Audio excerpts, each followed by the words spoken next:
All right, so haven't worked on this thing in a day or so. We'll get back on that right away. We got all the parts in for the 1600, so I thought, well, let's go ahead and jump on that. Let's get that distributor put in and all that business. So we did that. I put the little electronic eye in.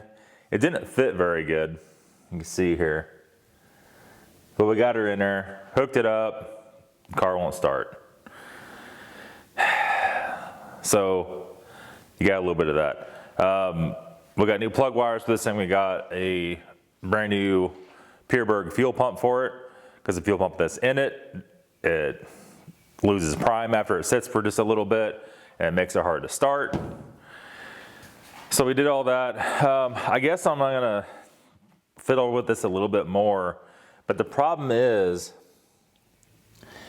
that the cap, the bug, barely fits on it. We had to trim it down a little bit to get it to fit.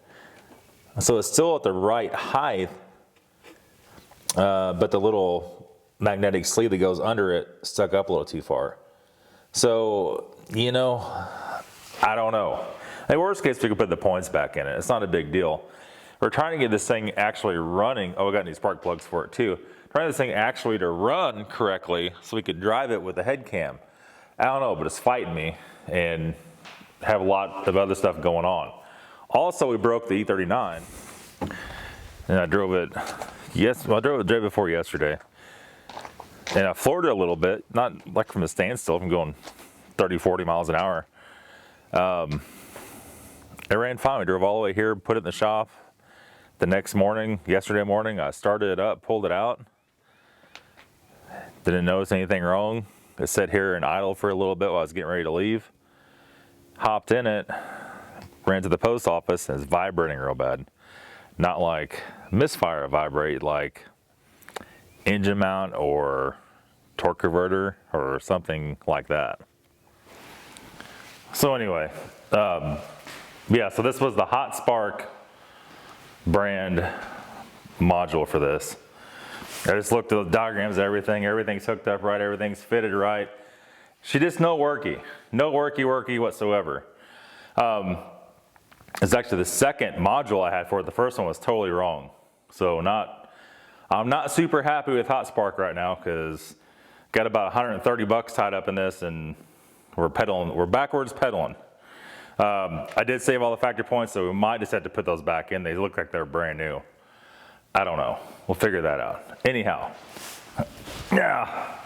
So the E39 is broken, and that's a whole nother situation. Let me get the keys for that.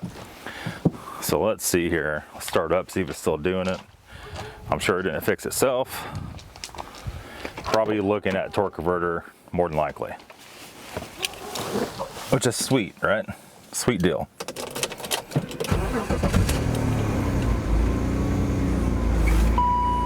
Oh yeah.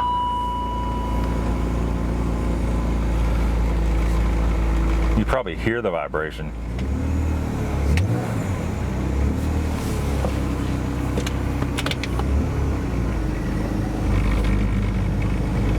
Jeez.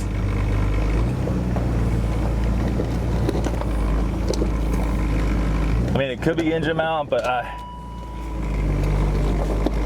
this is vibrating the whole car.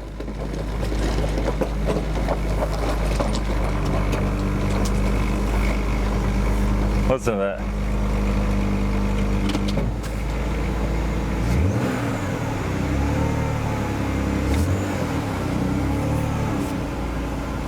It's not so bad in park. You can still feel it.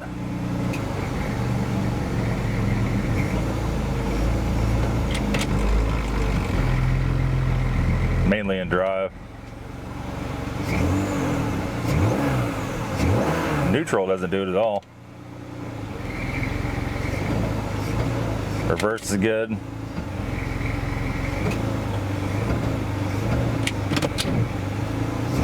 Well, just stop doing it. All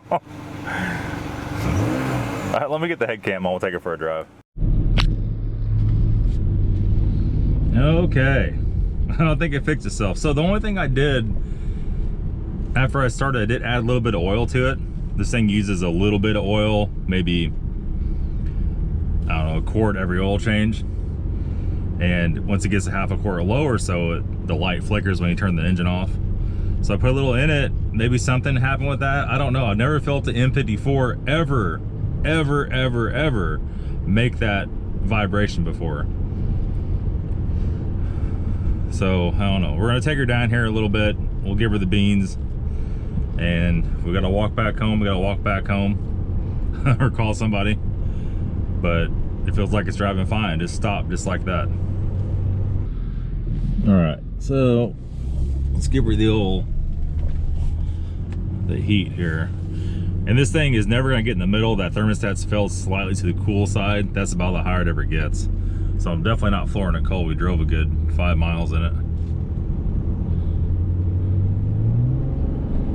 Almost kind of scared.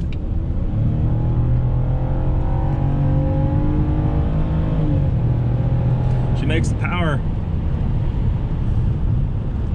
Makes big power.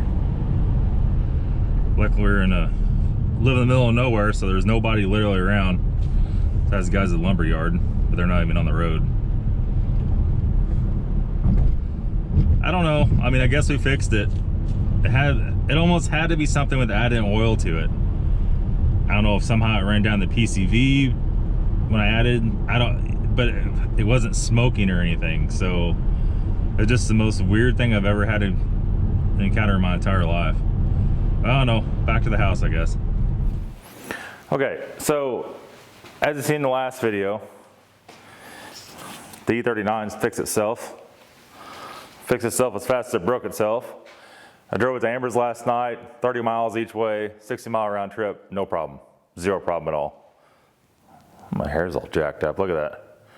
Need a haircut, but there's nowhere to get your hair cut right now because of the freaking epidemic. Okay, so we put power steering fluid in it. We're trying to trying to sort out these secondary air valves. You can see all the carbon in that bad boy. Maybe. This camera, you gotta touch it to focus. And anyhow, I took one of my extra secondary air valves off the M52s or M54s, M54, and just see if this is the same flange or not. Because they're running around the block off plates on these, but it's not the same flange. The M54 is like way smaller. This is a lot more spread out and a little skinnier. So we'll have to order, they make a block off kit for that, because we want to delete all of the secondary air pump stuff, all of these lines, remove the pump, and we already got the T-hose on the roof up there. And when I know I could easily and quickly get the Euro tune for this, that deletes all this. And then we'll talk a little bit down the road here once to verify everything's good about the intake manifold or intake box delete and mass airflow sensor delete. And at that point in time, we got to work on this damn thing. It's gonna be a lot easier. There's a lot of stuff we get rid of. So I'm gonna go and order those today. They might be in by Saturday. The block off plates. You know, I don't know.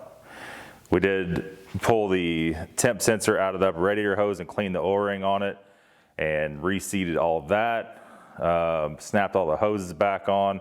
I still don't have the right pulley for this car, and I just hesitate to put a used pulley back on this thing because what a pain in the ass the fan is to get out. And we still got a lot of stuff we got to do before we could actually drive this thing on the road, like do all the suspension and all the brakes, which shouldn't take very long. We'll probably start on that yet today. So yeah, that's where we're at with the M5. The 1600, the guy still went right back on that deal. So it looks like we're probably going to be putting the points back in that distributor and dropping it back in. Because I think we have enough stuff with the new fuel pump and the new plug wires and plugs to make it run correctly. And I'm just trying to get that car to run correctly so we can do some videos on it. Then we'll have to take it apart, strip everything down, re-gasket the whole engine, redo everything, and restore the actual car. But for right now, just trying to get it run correctly so we could do that. That's gonna be it. I'm gonna cut this video off today. The next video will be putting the suspension on the M5 and getting a few things tidied up. That's going to be it. Thanks for watching. We'll see y'all later.